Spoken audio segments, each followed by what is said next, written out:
us know when we're rolling, Colleen. Oh, we're rolling. Okay. Okay, thanks Dennis for doing this project with us and for agreeing to be on video. Let's go ahead and start by having you just say your name on camera and just a little bit about yourself. Let us know who you are and a little bit about your own experiences. Okay. Well, my name is Dennis Lang. I'm 67 years old, born in 1947. And at the age of 1, in 1948, I came down with the polio virus. And I was completely paralyzed for a whole year, and eventually got back some function, a lot of function actually, but in a strange way that the polio virus operates, to where I is essentially a partial quad. So I have some muscle working in all my limbs, but not necessarily in the best of ways. So, and then eventually I developed the post-polio syndrome, which a lot of us who got polio at an early age were as paralyzed as I was initially, developed this post-polio syndrome, which essentially, I think, is the wearing out of the muscle motor neuron units that fire and contract the muscles because they've just been overworking for so many years. And when I started having that, I was ambulatory completely, and I had to go from a cane to a crutch to a scooter and now the use of a power chair, and back to leg braces, which I used to have. So that's the arc of my history with polio. Thank you. In terms of the medical part, but there's also the lived experience of having a disability, especially coming from the time period I grew up, which was, in my family, I was one of 6 kids, low income, and we never talked about my polio. It was a forgotten topic, which is very typical of people with disabilities of my age who grew up with them. So I was isolated in my own family, and also being a target in my own family because I was an easy target or something. But also being a target out in the community, I was always afraid for my safety and was frequently stalked and harassed all through school, and especially in middle school, infamous middle school experiences, but similar to what other people with disabilities had gone through. So I spent a lot of energy trying to hide my disability, which was very ridiculous because I had a noticeable limp and had limited use of my left arm. I mean, anybody that knew me for more than an hour picked up that I had something different about me. But I was still very much in denial and went into a profession that is very physical, which is nursing. When I became a nurse, I had to drop out for a year because my legs were so much in pain from the physicalness of the work I was doing. And they did surgery to try to make me walk right, to take care of the limp. And of course, I couldn't walk after that. So, a lot of living 67 years, you have a lot of stories you could tell, right? So trying to make this, what's pertinent here is essentially most of my life I tried to deny who essentially I am, which is a person with severe impairments and being discriminated against by society, so having a disability. So how have all of those lived real experiences, and I can relate to several of those narratives in my own way, how did those bring you to a different understanding of disability? When did you find this idea of disability studies or disability justice? Yeah, that started about 10 years after I first developed post-polio symptoms, where I was progressively getting weaker and unable to work a full-time job. So eventually I went on disability, SSDI, back in 1995. I've always worked my whole life, even as beginning when I was 9 with paper route. So I didn't know what to do with myself. I tried learning how to compose and started composing music, but that was too isolated an experience. I helped start the Polio Outreach of Washington Association, was their first president. But still, that didn't take up enough time, and then I focused on, well, what do I want to do with the rest of my life, and what's important to me. And the thing that influenced me most in my life is my disability. So I thought, well, what about that disability? I came to my own realization that being discriminated by practically everybody I ran into in society, and all the situations that that caused, including having my own parents when I was in middle school taking me to a shrine without telling me, hoping I would be cured at this shrine in Canada, but of course I was not cured. But anyway, so I realized I started using the internet, looking up what about discrimination, what is needed, and I came to the conclusion that education would be the ideal thing. I don't know how I got there to that, but I determined that University of Washington had no classes on disability from the social justice model. So I called up SDS office, I found them, and they gave me some books to read, ideas. Well, the first one being Simeon Litton's Claiming Disability, which was just a real eye-opener for me, because I'd never been exposed to those thoughts, concepts before.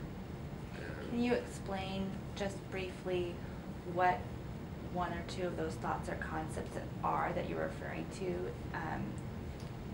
Namely, you mentioned the idea of the social model of disability, which is large part of what she's exploring in her book.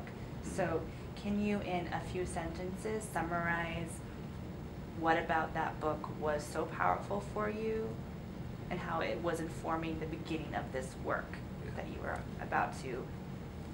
Well, I could pinpoint two things. One, her focus on normality, but which translated into it's okay to be who you are. There was nothing to be ashamed of. There was power in claiming your identity. And then the other part of that was the education, how universities are treating disability in terms of it strictly being a medical model and stuff.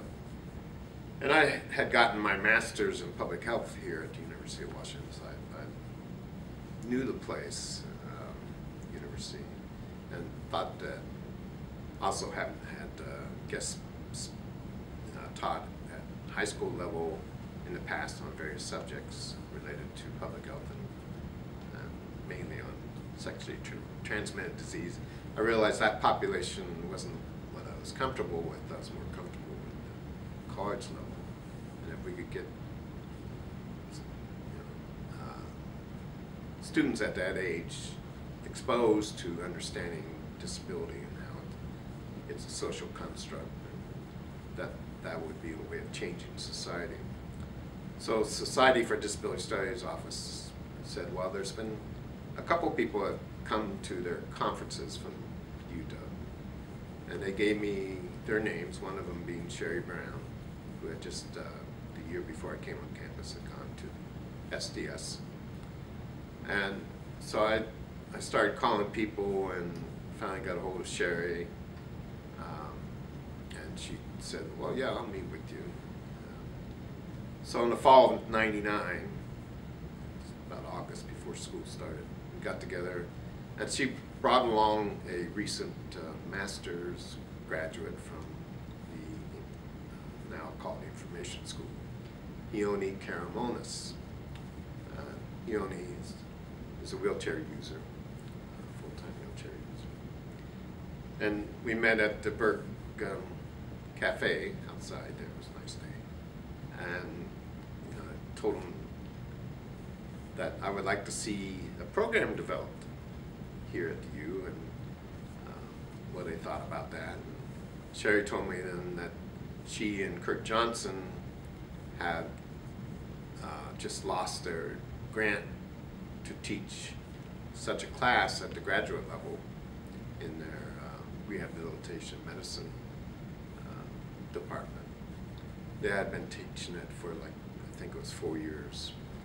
And they were teaching the last one class, and they invited me to the class. It was a seminar. And then meanwhile, I just asked him, well, for names of people to talk to who might be interested in supporting the initiative. So from that, I reached out to those people, and from them, they were either interested or not, but I got other names, and essentially spent the first 3 or 4 months just meeting with people on campus. And finally, Dean of Social Sciences at that time, Susan Jeffords, we approached her, and she thought, well, it's worth exploring, and told us to call together a meeting of people, and she suggested other people to be involved in that meeting. And the result of that meeting was that the committee was formed to look at, should we be doing disability studies at the University of Washington. And that committee was composed of various players throughout campus. Bruce Coaches, who had just gotten together the diversity human rights program. Although it was a tri-campus minor, and essentially was rolled into part of the diversity minor. Kurt Johnson and Sherry Brown, and Ione was part of the committee, but also other people from across the campus, and we brought in some community members and tried to find some students that might be interested. And eventually Christina Knoll became part of that committee. And that we got funding from the dean and from Bruce Coach's human rights program to send Ione and I to our first SDS conference. And we met all the players there. It was in Chicago, which is, we were able to bring back a lot of good ideas. And pretty much connected with Susan Schreck from the University of California, Berkeley. And she was very helpful immediately and became a mentor for me at the beginning of the process. Also met Paul Longmore and had a lot of discussions with him. And eventually the committee came back and said, well, we want you in charge, but you'll have to have a faculty appointment to be able to be in charge. We won't pay you, but you can have this appointment. It gives you some authority. So then I got my background in public health and master's in nursing. Rehab medicine gave me an affiliate instructor, I think. I've heard different terms for it. I never was very sure what my faculty appointment meant, but just that it gave me the ability to open doors and talk to more people. And we also had Jim Clowes that came on to the committee. At that time, he was the associate director of CHID, and he was the main force behind CHID. And he said, well, why don't you put together a focus group and see what the students think about it. So in the winter of 2001, put together this curriculum for this class, and Christina Knoll was a member of that class. And was Christina Knoll a student in that class? A student of yours? Okay. And can you say real briefly who Christina Knoll is and also Sure. what CHID stands for? Sure. CHID stands for Comparative History of Ideas. Sort of a general studies tied around examining cultures and thought in the Western world. Christina Knoll, at that time, was a master's level student in women's studies, which is now gender, women's sexuality studies, and became eventually a doctoral student and has now completed her doctorate in women's studies at that time. And so it was very important that she got that exposure and was able to then take the knowledge from that focus group back to women's studies and start talking about we should be doing this. We should be adding disability studies in the curriculum. So she was very influential in eventually putting together a 200 level class for women and disability. It was a very successful class. Anyway, that focus group, it was so popular that I ended up teaching 3 sections of it for 8 quarters.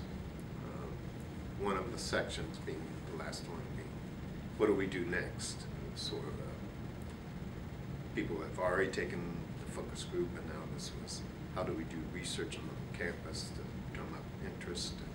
So the students in that group went out and talked to their people in their majors and talked to me and say, you know, what do you think about disability studies, incorporating it? And we brought back their results to the dean, Susan Jeffries, and she said, well, why don't you put together a couple classes? Sherry Brown and I met with her, so, and see how that goes. So we started the first intro of the disability studies class, and Sherry started teaching her law, international disability studies. And what years was that happening? 2003 was the first, winter of 2003 was the first intro class. So, To disability studies. yeah, intro to disability studies. And we taught it every quarter. Can I chime in? Can you repeat that last, and then I'm going to hit stop and then record another 20 minutes. Okay, because we're at that. Yeah, I think the year and the timeline could be a soundbite that we would want. Okay. So you're gonna summarize that time period, the time that the first disability study. You're gonna say X time was the first disability studies class. Yeah, and I want to tell you the time of the first intro to disability studies class, and given my been 15, 14 years ago when I first started this, I'm not exactly sure of the timeline, but I think it was winter of 2003 that Sherry Brown and I taught our first. In fact, it might have been fall 2003, because I remember spending all summer working on the syllabus. So we essentially co-taught that class and had a waiting list. So we capped it at 40, and we had something like 30 more that wanted to take it.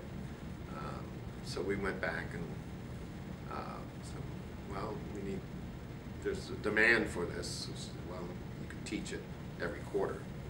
So we got funding for every quarter, but I had to go back to her before the quarter started to make sure that the money was there, because it was quarter by quarter. So Sherry and I taught every quarter an intro to disability studies, and she taught once a quarter in the winter her international rights and disability rights class.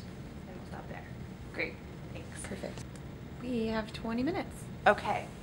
Okay, so we're back on camera, and I'm just going to re-summarize one more time where we're moving in this interview. So we just ended on getting us to the very first disability studies class on campus. So let's pick it up where we left it in terms of what was, like, who were the students that were taking those initial classes? What was the kind of, how and when did the energy start forming in terms of student community and activism and collaboration with you and other staff and faculty at University of Washington from those classes? Okay. First thing I want to say is that for something like this to grow and to happen, one person will not get it done. So it takes a whole bunch of players involved, and I'm sure I'm going to be forgetting some names to mention that were important in that. But I wouldn't have gotten anywhere if Sherry hadn't said, yeah, let's look at this, if she hadn't been willing. And the other people I talked to, I had found at the beginning that the University of Washington was very open to having the discussions. They may not agree with you, but from that, other people did, influenced how it developed. So I wish I could lay it all out for you of who did what, but know that I can't do that. And that's going to pertain to student activism too. I'm sure I'm going to forget some names that people that were very involved. But speaking of student activism, that very first class, in that class we had Katie Colin and Charity Ranger. And Charity approached me and Katie and said, can we do a extra credit project instead of this final essay I think we had them do? I said, yeah, what are you thinking about? And they were saying, well, we'd like to form student activism around this group maybe. I said, okay, go for it. And the end results was that they put together DASA. They formed that and found enough students interested in that to have a student organization structure viable to approach staff and ask to be recognized as a student organization, which they got. So that was the start of DASA. What does DASA stand for? That's a good question now. When was the last time I thought of that? I think it's Disability Activism Student Alliance. Okay. My brain's not Swiss cheese yet. So they, and then subsequently we looked at, I had known that there had been a Student Disability Commission in the past.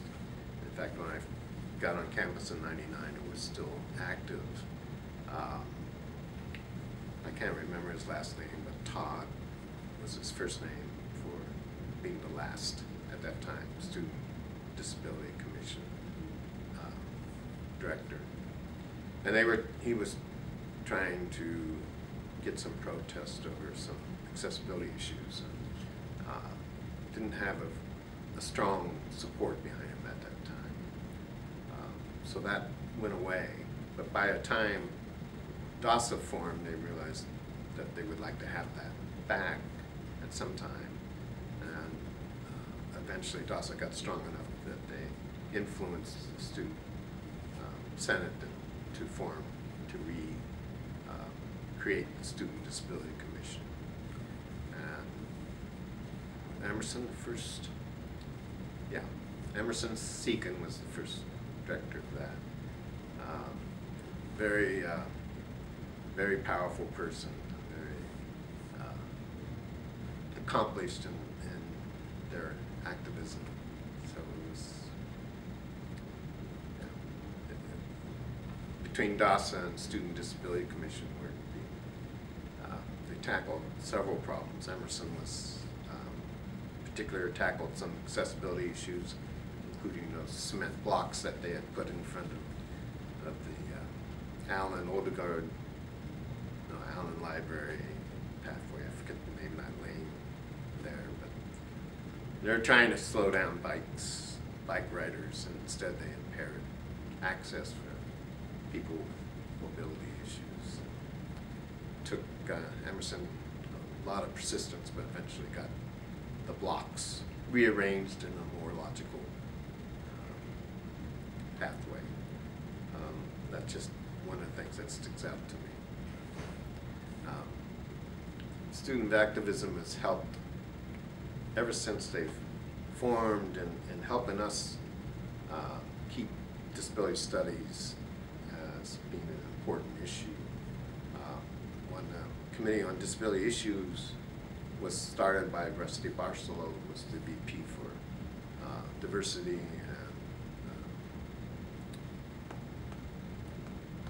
forget her other title. She started this group to inform the Diversity Council on issues surrounding disability. And that brought in other players, including some the students that were involved. So now I feel like I've lost the thread. Do you want to? You're doing great. Yep, I'll bring us back. So,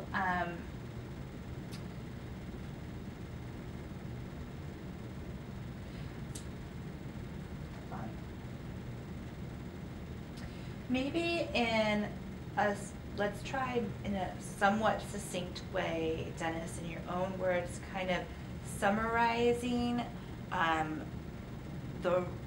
and this is hard to do because I know the role has changed over the years, but sort of summarizing the role of student activism on campus and why it has been and continues to be so important. You already got there a little bit of, student activism has been pivotal in keeping disability studies as a discipline and practice alive on campus, but then you also started talking about this other piece, which is addressing real experience, physical and social barriers on campus that students with disabilities experience at the University of Washington. So there's kind of like these two worlds that student activism has over the years worked to address and keep alive.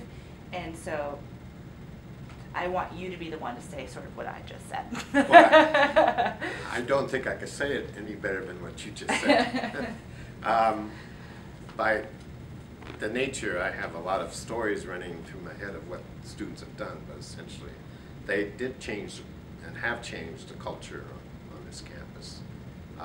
Changes so that disability became part of the diversity language that's used on this campus, even though we still have a very long way to go before people using disability as part of diversity really understands what that means.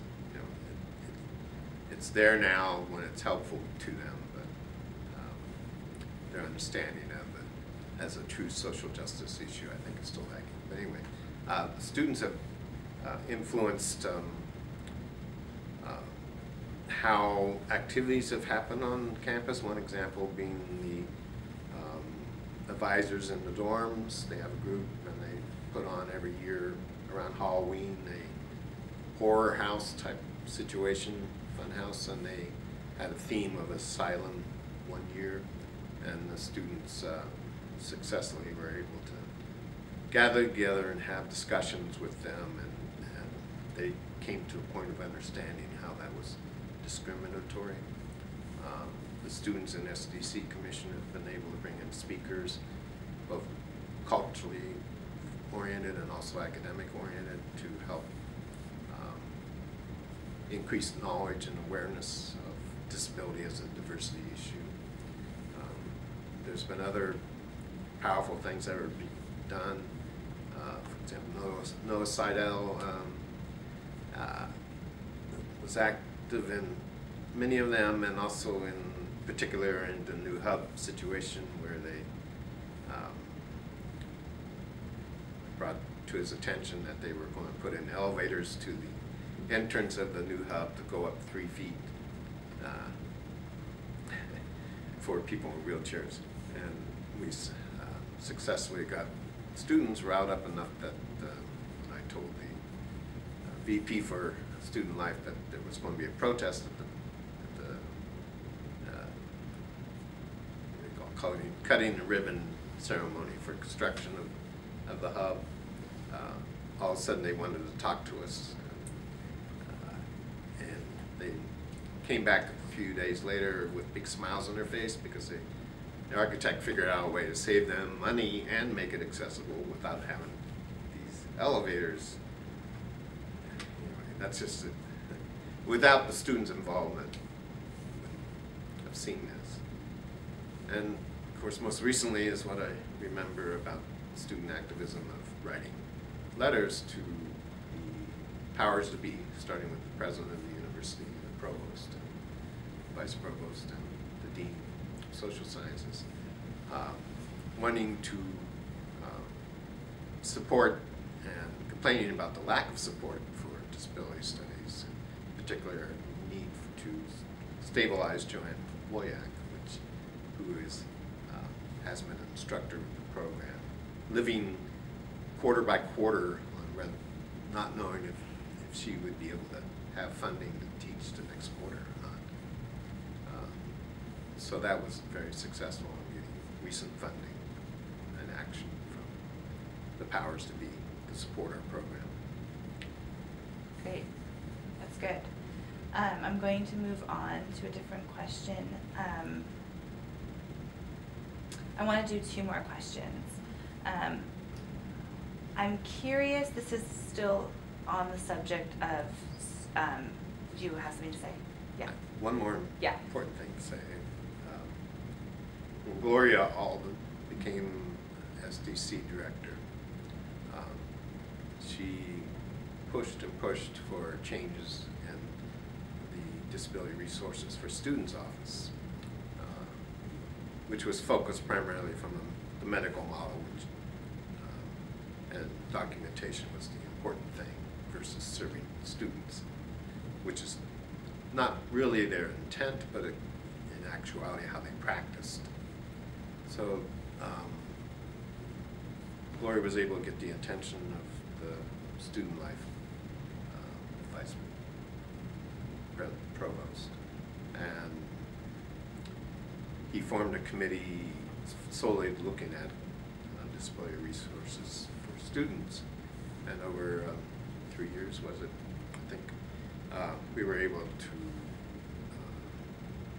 get significant changes, including getting the D-Center as a promise and funded entity from student life to begin with. But anyway, we got some changes in DRS for the positive. I think it's still an ongoing story. But Can you state briefly what the D-Center is in your own words? I see it as several things, as a symbol of presence that can't be ignored around many cultures surrounding disability or impairments, including deaf culture. So this is just by having this space sort of says we're not going away. But it also, it's the first time that really had a gathering place that people could feel safe in. People who either are deaf or have claim a disability. I think that was very important and needed. So that it's also only the second type center in the country, and the only one that includes the concept of having deaf as part of the center. So I think the future is very open for what's going to develop with this center. That was great. So